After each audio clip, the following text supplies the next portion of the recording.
Hello, everyone. This is the Talking Podcast, your favorite and number one podcast platform. My name is David Mubita, and I'm your host. We are back this week with yet another exciting and interesting and, of course, educative topic of discussion. This is our third episode. Thanks so much for joining us. This week, we're looking at a very interesting topic of discussion, which is positioning yourself for your dream internship, especially for students who are looking for internship. How do you go about landing into your dream internship? To help us understand this topic in details, I have with me on the show Olivier, who is a former Google intern. He will surely be explaining how does one go about, or how does one really position themselves to get that internship. Hi Olivier, how are you? Hi David, I'm good. Yeah, good to see you. Same here. Yeah, interesting. How have you been? I've been well. Kigali climate is a bit changing, cold and hot. Yeah. I'm adapting. Awesome. So to begin with, can you just maybe introduce yourself so that our listeners there and viewers can know who our guest is? Sure. So my name is Olivier Nshimiye.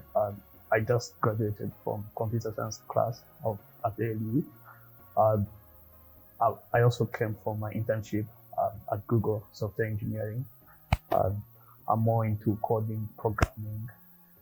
I'm also into building tech communities. At ALU, I started a developer student club, which aims at empowering students, giving them web development skills, mobile development skills. So I'm into tech ecospace and trying to empower others. Awesome. So to start with, the topic for today is positioning yourself for your dream internship. You're one of the people that has, interned with different kind of companies, and actually you are a former intern at Google. So what does it mean to be an intern in such kind of companies? So the big tech companies, they're looking for a potential future employer, future engineer, future marketer. So you want to present yourself as someone who is passionate about that. Mm-hmm.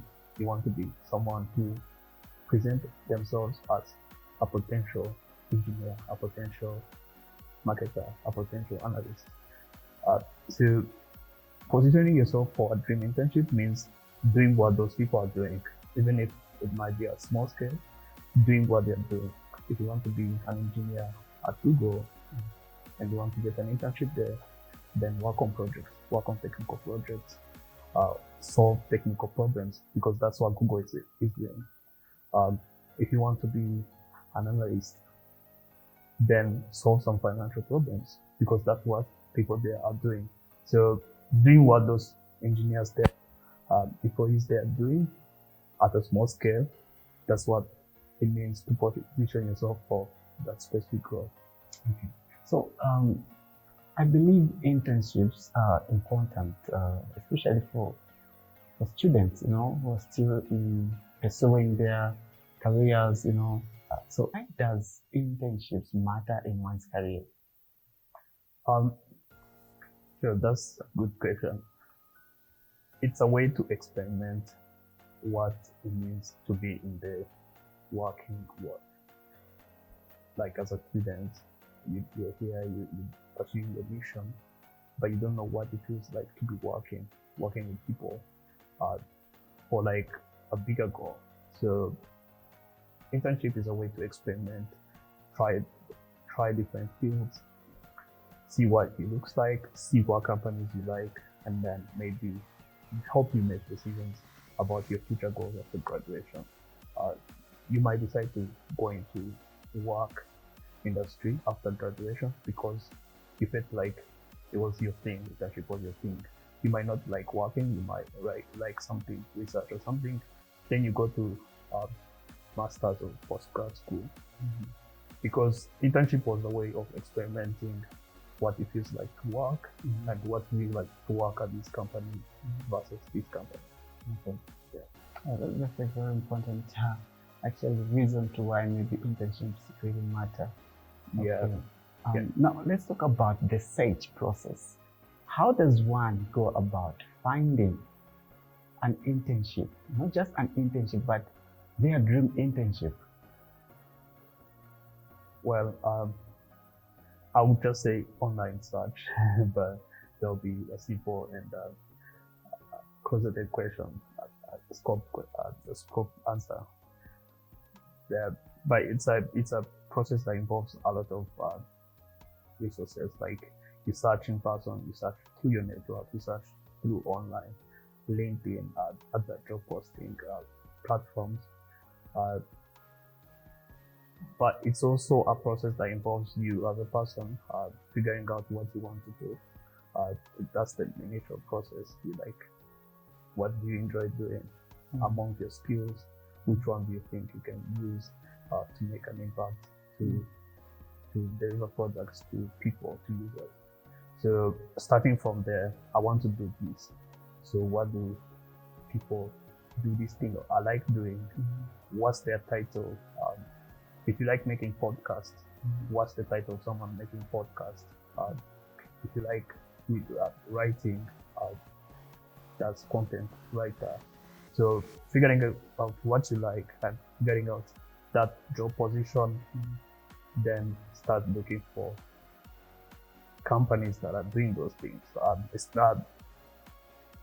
These big tech companies, mostly where I worked at, they have a lot of positions, and you might find any role to have an opening there.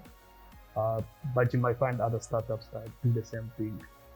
I think the most important part is figuring out what you want to do, and you really find a lot of resources on those internships. Okay. So now, I believe there are quite a number of also challenges that comes with the searching process. So what's your say on the competition and pressure that comes with searching for your dream internship?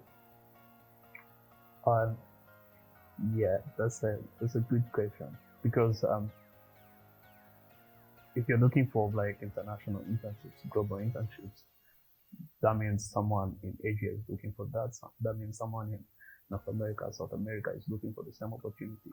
So you really need to be competitive on the standard of global standard. And as you know, you have school, you have other engagements, you have social life to live. So it's a tedious process, but it's also a matter of prioritization, choosing which one you really care about and doing your best to be at that global level, global standards. So, in as much as it's competitive, we are capable. Well, we do have teams. That's what they say. Yeah. So you need to really optimize and reduce, cut a few things in your life to meet that global standards. Yeah, it's a quite an arduous process, especially for engineering students. And I believe it's the same for business students. You really need to push in and look out for what others are doing, what students in the US are doing, what students in Nigeria are doing, anywhere around the world. So you're meeting those standards. I think it's the discovery of what level those people are on is what matters, because you can also get there. Nice. That's really interesting there, and it's very helpful information. So now, when we talk of money and experience, one of the things that are mostly talked about and debated for, so what's to say also about going for unpaid for internship or paid for internship? Interesting. So I think it's, for a student, I would say you can definitely go for unpaid internship. Unpaid? Yes, you are a student, you're Okay. learning, but then it also comes down to your circumstances. What are you trying to optimize for? If you can't live on unpaid internship, don't go for it, because you will be killing yourself. But if you're privileged, you have resources you need, and you find the internship that you're interested in that is unpaid, then go for it by all means. Because you're in your early 20s or your late teenage, you're still figuring out what to do, and you're optimizing for experience, for skills, not money. Unless, of course, you're less privileged, like you can't live on your maybe parents' bank account or something. So it's an optimization process. You list out things you're looking for now. Does money matter for you? It always matters, but is it something I really care about now that I'll set it for experience? Also go for a better internship, because you don't want to do a worst, like an internship you don't like and you're not paid. If it's a good experience for you, if it's a good brand on your resume and it's not paid, then try to do it. Okay. If you can't live on zero salary, then find something paid. Okay. Now, how does one go about managing the two, an internship and also their academics? Yeah, tough question. So it's still the same thing. It's optimization. Like what are you optimizing for? I know from my experience, from my classmates, people who normally like get these big internships, it's a long process. It's a tedious process. They normally they are not the best of their classes, but they are also not the worst. So they are like that. We are trying to do it, to make it in class, but we are not at the bottom as well. So it's you have to decide on what to focus on at the moment. Mostly, you find out that internship application process opens in September up to December. So you may compromise on that specific semester, spend more time applying for internships, getting ready, and compromise a bit on academics. You make it up in the other semester where maybe you have your offer and everything, so you now focus on academics. It also could happen that you get your internship in year 2, and it will be easy to get internship in year 3 and year 4. So the only time you have to compromise is in year 2, because you're just starting and you have to get in the eco space. Yeah. So you optimize there, like you use your focus on academic, you focus on internship, you get your internship, and everything there most likely will be smooth, so you can focus on academics. So there's that little compromise you have to make on academics, at least for a period of time. Okay. Awesome. Yeah. Now I've heard of stories, or advice by most of these career mentors talking about branding yourself on your social media platforms. Okay. So what role does one's social media presence play when it comes to getting an internship? Yeah. So as I said when I started, this is like it's a combination of different sources of opportunities. Some opportunities you go for them, some opportunities come for you. And the truth is, every company, every successful company is always looking for talent. And you might think it's the other way around. We are looking for jobs, but they are looking for people, and they are always struggling here. Trust me.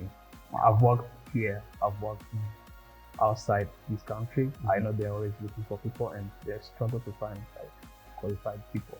So putting yourself out there attracts recruiters. I was talking to a friend of mine in Nigeria yesterday. He was telling me about 2 recruiters from Facebook in his LinkedIn inbox. But he was saying he wasn't ready to apply. So in his inbox? Yeah, LinkedIn in there. So they go through one social media profile. Yeah. If they're looking for, they're always looking. That's their job. If someone is a recruiter, that's their job full time. look for talents, get them here. That's what we pay for before.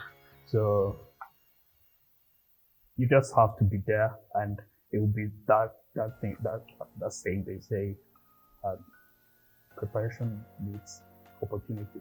Yeah. So put whatever you've done on your profile. You most likely meet people who get your job, who will lead you to jobs, or who will be your future network in case you want to expand with companies. Like, there are endless opportunities. You have, if you're on social media, LinkedIn, Twitter, you talk about your industry, your field. Social media branding. Make sure that your social media profiles are well branded. Otherwise, you may just miss on that opportunity because you have heard it. Recruiters in these big companies that you may be wanting to apply for, they actually find time and check out on people's profiles so that they may able to attract or get that real talent. Well, that's really, I didn't know about that, Yeah, it's one way of getting in. Like, yeah, you could incorporate or they come for you. Okay. Yeah. Wow. Okay, I think I'm learning something, Yeah. No, I believe not each and every internship that one applies for, they get, accepted, or they're given the opportunity to be in that company to work with. How does one deal with rejections from the internship they have applied for? Nice. So I think the best way to say this is, like, you have to embrace rejections, be comfortable with them. Honestly, that's part of the process, and it happens. If you're at the top of your career, you also start rejecting some offers, and you have to. It's like it's a two-way thing. Okay. At this moment, companies are rejecting you, but at some point you'll be rejecting them. Wow, rejecting Yes. the offer. Yes. Wow. and you have to know how it will feel for the companies now. So if you're going for something, you might get it or not. That's part of the process. But I think what you need to focus on is, was I ready for this opportunity? Was I ready for the interviews? If you're not, then evaluate yourself and improve. Sometimes also the rejections are entirely not based on you, your performance. Sometimes it's business decisions, and they will let you know that it's their decision. So don't take it too personal. Just find something to learn from it and move on. Like, learn from it and move on. It's an experience. If you get to interview at Google and they reject you, next time you interview there, you'll be comfortable. You know how the process is like, and you'll be calm. Okay. Right. That's cool. So, talking about the size also, I hear that even the size of the company or organization you want to intern for or to intern with matters also. So, in your own opinion, do you think the size of the company matters? How big they are, how established they are? Would you go for a startup or an already established company or organization? I think, like, all the companies have their advantages and disadvantages. So it's also about what you're trying to optimize for, using optimization a lot. Okay. So I would say starting your career, it's a good thing to go for big brands, go for big names, because anywhere you go, it will be easy for you to enter. Whether you want to go for a startup after, it will be easy for you to get in if you have Google, Facebook on your resume, which is quite different for, like, if you start with startups, it might not be easy to get into Google. You get? So if you're starting your career, it's, my opinion, it's best to start with big names and then figure out what you want to do next. I think startups have their own advantages. You have more impact you can make. You can own your own product. You can have, like, there's more work, there's more impact you can make. And sometimes you grow with the company, that means your shares will grow, your bank account will grow. So, This is the Talking Podcast. I'm here on the show talking to our special guest, Olivier, who is a former Google intern, sharing with us insights on how one can go about landing into their dream internship. In case you're just joining us, do make sure that you catch up with all the conversation, and indeed follow us on our Instagram platform, which is the Talking Podcast. And don't forget to like this page and also comment down below what do you think, or in case you are also an expert in searching or finding internships, how does people go about finding their dream internship? So Olivier, before we let you go, give your closing remarks. What would you say to someone who is eager, to find their dream internship? I'll say do research, go on YouTube, find people talking about these internships. If you want to do business internship at Google, there are a lot of videos of people who did those internships. Hear from them. What did they do to prepare? How was their work like? Is this something you actually want to do? Do your research, confirm yourself, this is something I need to do, and this is what I have to do. Apply to as many opportunities as you can. Google is not the only company you can get in. Apply to as many opportunities as you can to widen your chances. All the best. All the best. There you have it. I've been talking to Olivier, who is our special guest for this episode. He has just shared with us what it takes or what it looks like to actually land into that dream internship. Olivier, thank you so much for coming on the Talking Podcast. Thank you so much for having me. It was really a pleasure to have you here. We hope we're going to have you back again next time. Yeah, sure. I'll be there. All right, there you have it. This has been the Talking Podcast. Thank you so much for joining us. My name is David Mubita and I'm the host. Do join us again next week in a next episode as we bring you another interesting topic of discussion. Don't forget to follow us on all our social media platforms, which is on YouTube here and also on Instagram, the Talking Podcast.